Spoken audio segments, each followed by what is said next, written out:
Anã fica localizada na Reserva Extrativista Patagós Arapiuns, no Rio Arapiuns, na região oeste paraense, com aproximadamente 100 famílias realizando atividades socioprodutivas de práticas agroecológicas, ecoturísticas e permaculturais, adaptadas à realidade dos moradores das comunidades locais, distante do município de Santarém, em média 4 horas de barco, e vizinho ao balneário de Alter do Chão, no estado do Pará.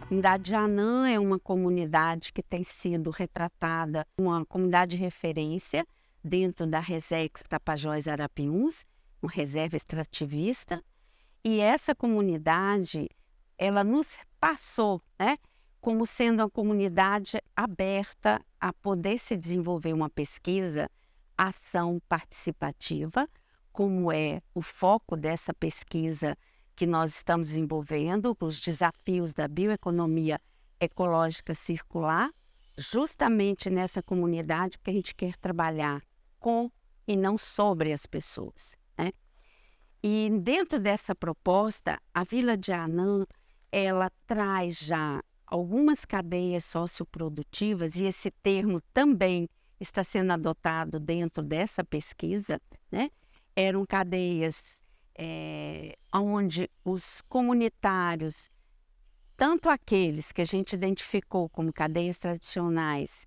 que está ali vinculado diretamente à pesca artesanal, à produção familiar, mas outras cadeias que foram surgindo e que não foi por nós. Nós já entramos na comunidade cientes que era uma comunidade diferenciada. E a partir do momento que a tese que eu oriento, da Adriane Gama, trazia toda uma preocupação de discutir a bioeconomia desde o olhar da circularidade, do aproveitamento do que a floresta de pé proporciona, nós procuramos desenvolver, trazendo como ponta o olhar das mudanças climáticas. Porque, como esse projeto Climate U visa que a universidade se mostre, assuma o seu papel nesse processo de conscientização, que todos nós somos corresponsáveis por manter, não só a floresta de pé, no caso específico do locus onde nós estamos atuando, mas a própria sobrevivência da vida na Terra. É importante, quantos instrumentos, como o projeto enquanto Climate U, ele tem etapas, que as 3 primeiras universidades conseguiram participar de todas elas. Nós entramos com um projeto em andamento e já adentramos na etapa da pesquisa empírica. Então, minha proposta à época, inclusive, a ideia era só já entrar na PAP, direto com a comunidade, ou a ideia é que ela ocorresse dentro das universidades. Nós somos um dos poucos projetos que foram para a comunidade em si, como a Federal do Pará também. Então, como nós já passamos da etapa da aplicação dos questionários que foram executados dentro das instituições de ensino superior, as quais o projeto se instalava, qual foi a minha estratégia?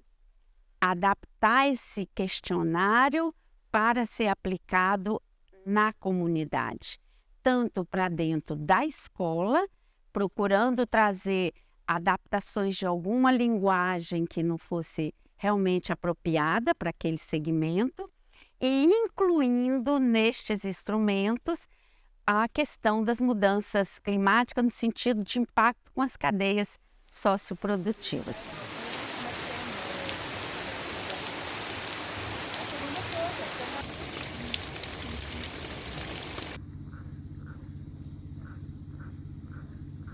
Existem alguns momentos assim que eu considero que foram fundamentais para ter uma avaliação do projeto. O primeiro é o momento da gente poder fazer o lançamento do projeto na própria comunidade. Isso foi muito importante. E aqui nós temos uma palavra que é chamada stakeholders, que são os parceiros.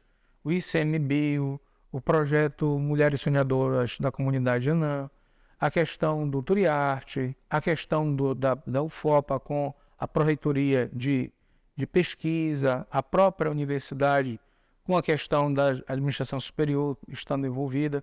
Então, essa participação, desde o início, e a participação, logicamente, do Instituto Chico Mendes de Biodiversidade e Conservação, que foi também, o ICMBio, um parceiro, digamos assim, de todas as horas.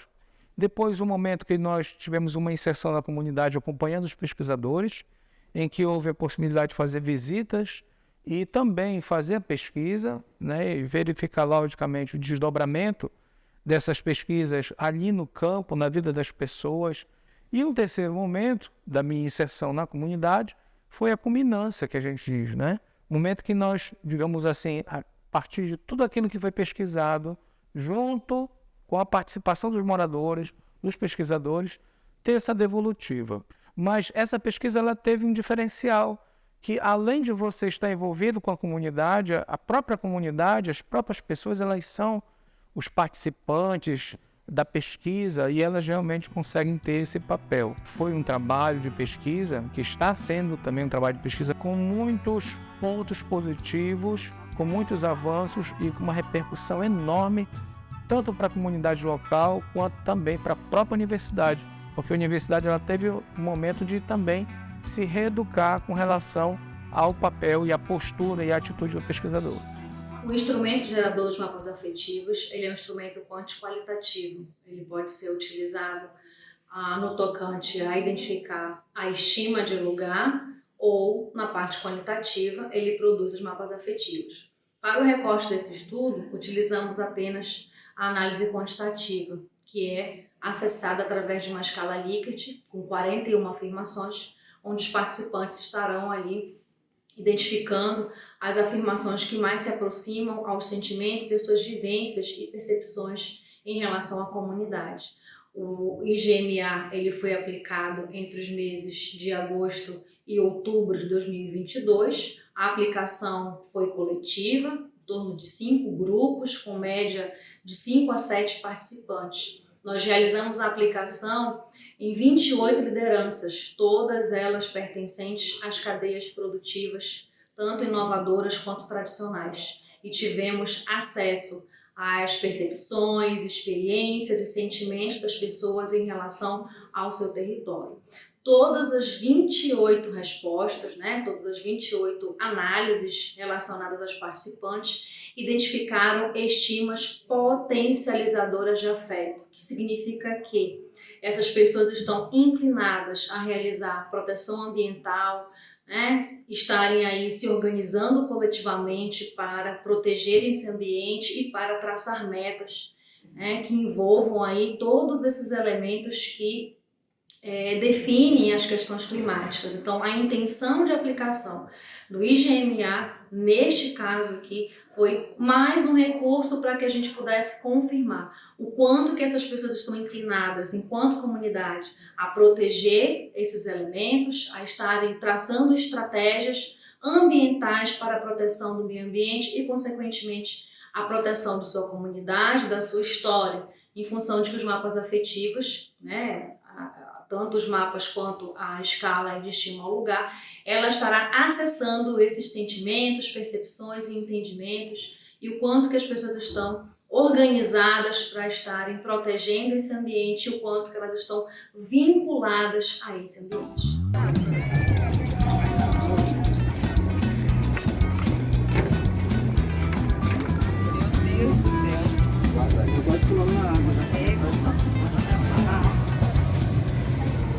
A aplicação deste questionário foi um momento desafiador. Participaram da aplicação as 86 famílias que estão presentes na comunidade de Anã. Uma das perguntas lá do questionário se voltava-se para eles, para querer saber se algum deles lá dos comunitários possuía o documento de terra. Então 100% dos entrevistados alegaram que não possui a documentação de terra, porque se trata de uma reserva extrativista. Então isso chamou bastante atenção, porque tem um consenso, todos têm aquela ideia de que se trata de que eles moram numa reserva extrativista e por conta disso não tem documentação, mas sim a consciência de que cada um tem um espaço cedido na comunidade, onde pode ter a sua casa, ter o seu espaço, ter o seu quintal, mas com aquela consciência de que se trata de uma reserva extrativista. Os comunitários, perante o questionário lá, consideram que o clima está muito quente, né? Eles percebem a mudança do clima à medida dos anos que vão se perpassando, não é mais o mesmo. A identificação, né, dos comunitários com uma determinada cadeia socioprodutiva. Então teve ali uma similaridade entre cada um dos entrevistados que se identificavam com uma cadeia socioprodutiva diferente. A cada ano tem a diferença, seja no nível do rio subindo ou baixando, seja no pescado consumido na comunidade, seja na produção do próprio pescado mesmo, lá em cativeiro, seja na criação das abelhas. Isso interfere bastante, isso foi visível, né? À medida que ia aplicando o questionário, e eles iam falando a verdade, o clima não está mais o mesmo, todo ano é diferente, a gente percebe a diferença, que a água não baixa totalmente, ou quando baixa, custa subir ao determinado nível, cresce já mais, e isso foi bastante visível. É muito presente esses impactos das mudanças climáticas. Por exemplo, em épocas que já era tempo de plantar, não acontece mais, porque na época que antes tinha para plantar, está chovendo muito, então eles não conseguem fazer isso. Ou ao contrário, ou quando você tem grandes cheias, e essa enchente das águas, né, do rio Arapiuns começa a sobrepor e invadir, por exemplo, as casas mais próximas do rio, né? Inclusive um posto de saúde foi derrubado, né, pela força da água nesse tempo de enchente. Só que ao mesmo tempo que acontece esses impactos, eles, de uma forma muito natural e também até mesmo de própria defesa, eles conseguem realizar mitigações e próprias adaptações para que tenha esse enfrentamento de uma forma muito também coletiva, colaborativa e criativa, né? Como, por exemplo, a Mandala dos Saberes. A Mandala dos Saberes, primeiramente, é um momento de escuta da comunidade. É um instrumento colaborativo de orientação para uma construção interdisciplinar de estratégias inovadoras. Assim, trata-se de uma proposta pedagógica de articulação de conhecimentos, sendo que neste projeto vinculado à minha tese doutoral, ela compreende informações de saberes tradicionais entre a comunidade, escola e as cadeias socioprodutivas, a fim de encontrar soluções a partir de boas práticas de uma bioeconomia ecológica circular que contribua com a autonomia comunitária e o equilíbrio dos territórios de florestas e rios na Amazônia.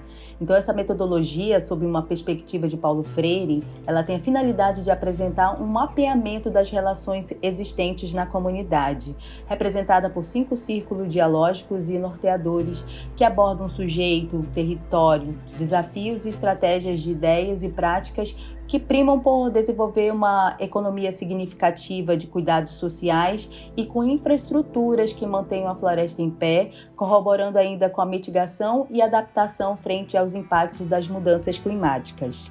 E onde eles conseguem pensar em outras propostas para resolver essas situações, né?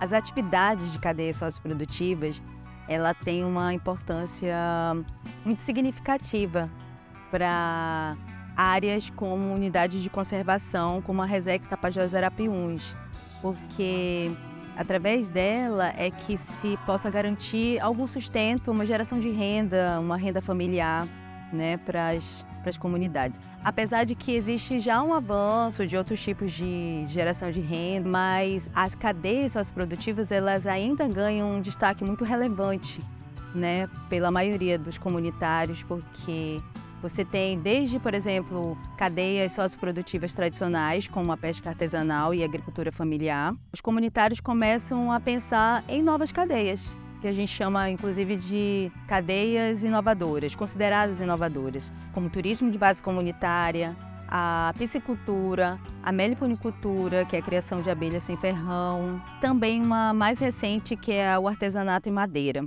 Nós vimos coletar algumas narrativas de alguns moradores, né, para conhecer os principais impactos as principais mudanças que eles observam aqui na região.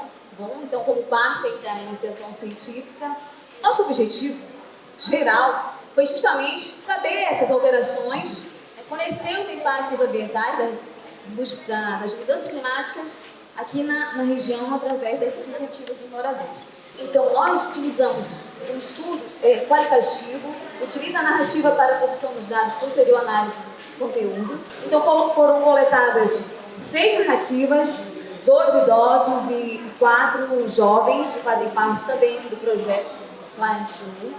Então, o jovem diz: eu percebo várias mudanças, tanto no clima quanto na natureza.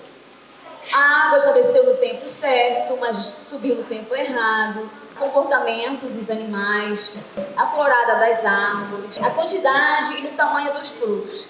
Ele percebe o fruto, não se desenvolve, cai, participando assim, ativamente da comunidade. Ele diz que pretende levar esse conhecimento que ele adquiriu com o Climate Change, que ele aprende todo dia, levar para outros jovens. A segunda narrativa que a gente tirou o fragmento, a senhora diz assim: as mudanças climáticas são vistas e sentidas por todas as pessoas, já que fomos nós que desmatamos e que tiramos as árvores, então que sejamos nós também responsáveis para recuperar isso tudo, né? A próxima narrativa, fragmento, diz assim: as mudanças climáticas não trazem prejuízos só para mim, para a minha comunidade. A gente não está colhendo o que a gente plantou. Ela chama isso de injustiça. Então, a gente vê que a importância de ouvir os moradores que vivem e convivem aqui na comunidade, tá? Para saber de fato o que está acontecendo. Nós pegamos a criação de peixe, nós as mulheres, no fim de 2004. Janeiro de 2005, vieram os primeiros alevinos para as musas, porque a formação e aí o início da atividade foi em 2000, quando eu cheguei. Foi com a comunidade. O nosso rio Arapiuns, eu digo que são as praias mais lindas desta região. Não conheço as outras, mas é minha praia, eu digo que a minha é a mais linda. E aí ela tem essa beleza, a água bem transparente. Por conta dessa beleza da praia, tem pouco alimento para os peixes no fundo, para eles se multiplicarem, para eles viverem. Então, a fartura de peixe no rio Arapiuns se dá pela arribação, quando eles vão para a reprodução. Chegou o momento de nós conhecermos um pouco de nós mesmos. Como assim? A comunidade, ela tem 6 cadeias socioprodutivas, sendo 4 são consideradas inovadoras: a piscicultura, a meliponicultura, turismo de base comunitária e artes. E temos 2 que já são tradicionais: agricultura familiar e pesca artesanal. Então nós temos aqui 4 bolsistas, sendo que cada um deles ficou responsável de fazer a pesquisa em uma cadeia, certo? Eles vão falar, mas eu disse assim: que tal a gente mostrar? Por isso eles estão montando aqui, olha, o que um meliponicultor faz, como é que ele trabalha, quais são os instrumentos que ele trabalha.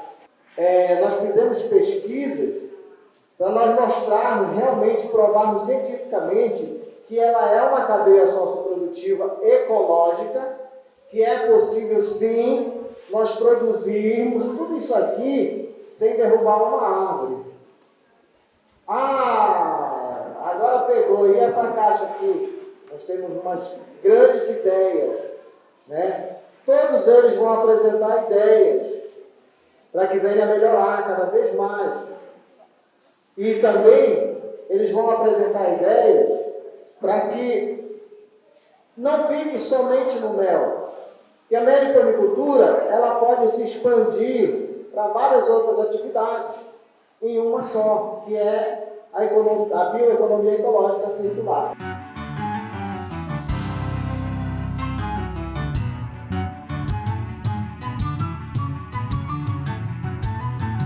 Na piscicultura, os materiais mais utilizados são esses aqui que a gente pode ver. O remo, o pulsar, quando vai fazer a retirada do peixe, a máscara, para a pessoa ter uma visão melhor, e aqui a ração, que é a alimentação do peixe.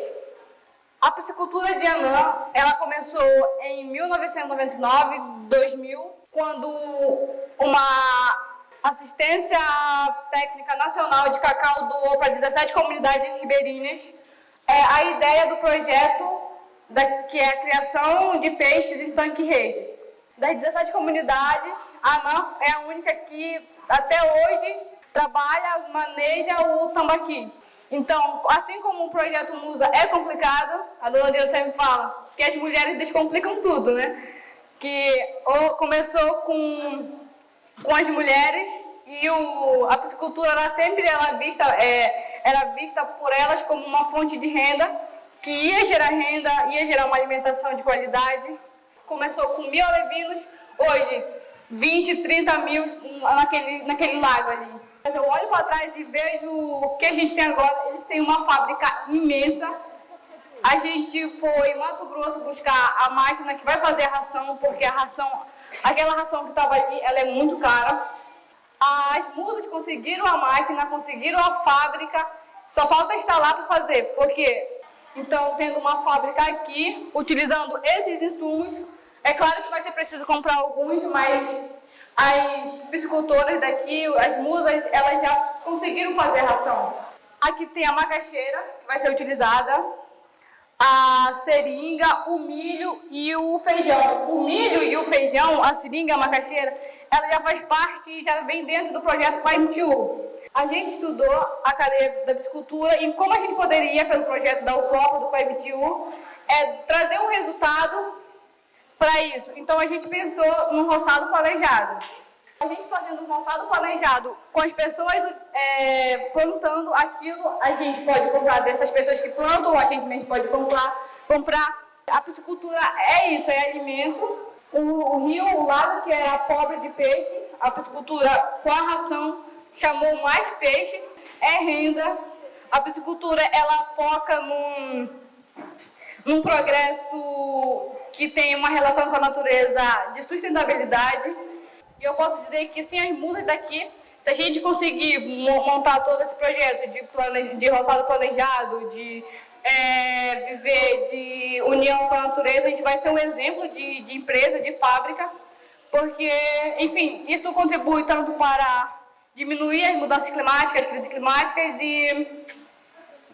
e a piscicultura é isso.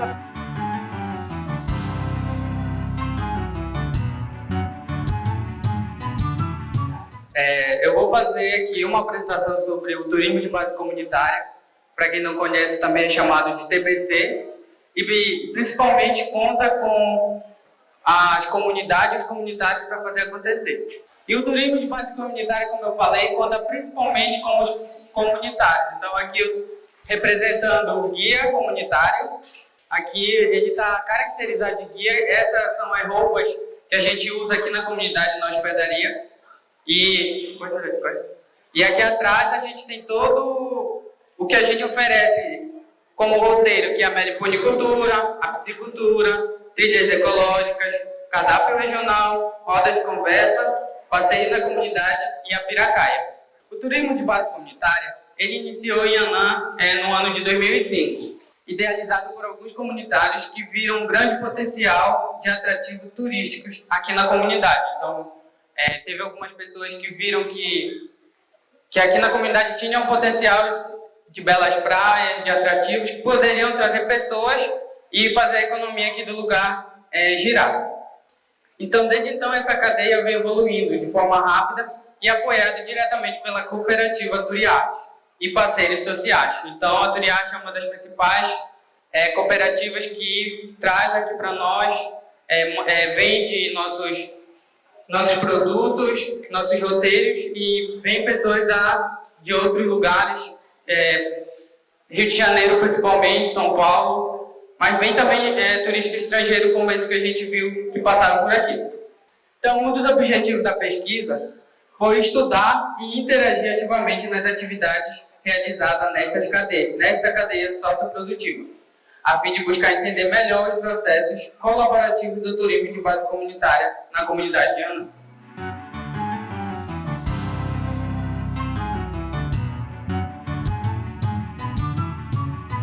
A meliponicultura, ela é hoje uma atividade regulamentada e legalizada e estimulada por diversos órgãos ambientais do Brasil. Tá, mas o que a meliponicultura tem a ver com o meio ambiente? Essa é uma coisa que eu também demorei para entender. Tipo assim, para mim, tanto faz. Eu não sabia o que a meliponicultura era, qual era o objetivo dela. E assim, depois desse tempo de estudo, isso foi clareando a minha mente. E eu fiquei surpresa em saber que as abelhas, elas fazem auxiliar o meio ambiente. Como? Porque, segundo pesquisas feitas, sem a existência da abelha, dentro de 4 anos, não existiria a raça humana. O trabalho delas é fazer a produção do mel. Sem a existência da abelha, a floresta, daqui a um tempo, não tínhamos mais animais, não tínhamos mais o verde. Devido às mudanças climáticas, que é o nosso tema, a bioeconomia ecológica circular, isso vem prejudicando com o trabalho das abelhas, vem prejudicando com que elas possam produzir o mel. A natureza não precisa ser desmatada para fazer a criação. Tem outra forma, tem forma de não desmatar, não derrubar árvore. Aqui, como vocês estão vendo, elas estão mantidas em caixas. E é onde é que elas fazem o seu trabalho. As abelhas produzem, mas para que serve o mel? Tem muita gente assim que nem dá importância para isso. Mas o mel, ele serve para muita coisa. Assim como a abelha também. O mel hoje aqui na comunidade, ele é muito procurado por pessoas de fora, gera fonte de renda para as pessoas que trabalham com mel. A meliponicultura é uma cadeia circular? Não, gente, ela ainda não é, mas ela pode ser circular. Ela pode ser uma bioeconomia ecológica circular.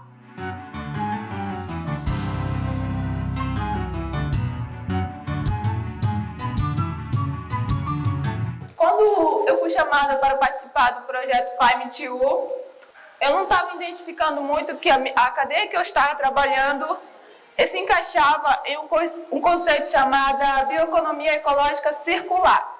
Depois de muitos estudos, eu cheguei em uma conclusão. O que a gente faz no artesanato, da sobra da madeira que a gente tirava da marcenaria, a gente produzia canetas. A gente produzia também umas barquinhas e dentro das barquinhas a gente colocava as canetas. Só que agora a gente diminuiu mais, a gente colocou esse suporte de caneta. E um dos mais atrativos são os chaveiros que a gente fabrica usando a madeira descartada e os talentos que as nossas jovens daqui do Anã têm.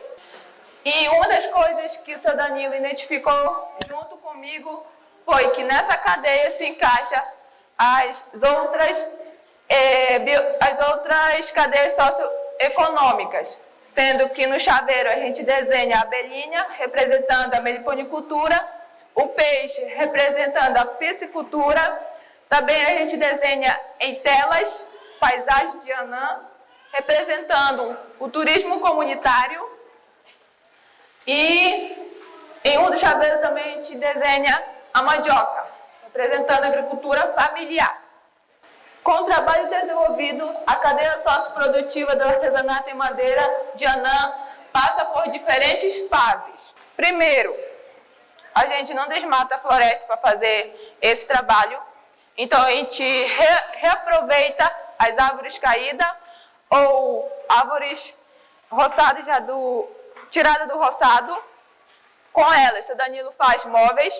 Do restante da madeira que é tirada dos móveis, a gente faz chaveiro, barquinha, caneta. Do restante que ainda sobra do artesanato, a gente faz adubo para aquelas que ainda tem para colocar o adubo orgânico, ou a gente queima esses pedacinhos de madeira para obter a cinza. O seu Danilo também explicou que a cinza é muito rica em potássio, que esse potássio é muito importante para as plantas frutíferas. Então, depois de a gente fazer toda essa análise e esse estudo, nós chegamos a uma conclusão de que a única cadeia socioprodutiva de Anã, que é o artesanato em madeira, pode se confirmar que ela é uma bioeconomia ecológica circular. Anã, a gente já vem com essa história de um encantado, né? O Moanã, que é um encantado, é um defensor da natureza, uma entidade de proteção à natureza. Por ele ser um ser encantado, ele nos encanta. Debaixo dessa floresta imensa que tem lá, dessa diversidade, dessas belezas naturais, é o reconhecimento do povo que está lá. São guardiões da floresta, são protetores da floresta que se preocupam com o bem-estar dessa comunidade e se preocupam também com um futuro melhor. Anã é essa inspiração, é esse encanto que a gente traz da floresta para os outros espaços.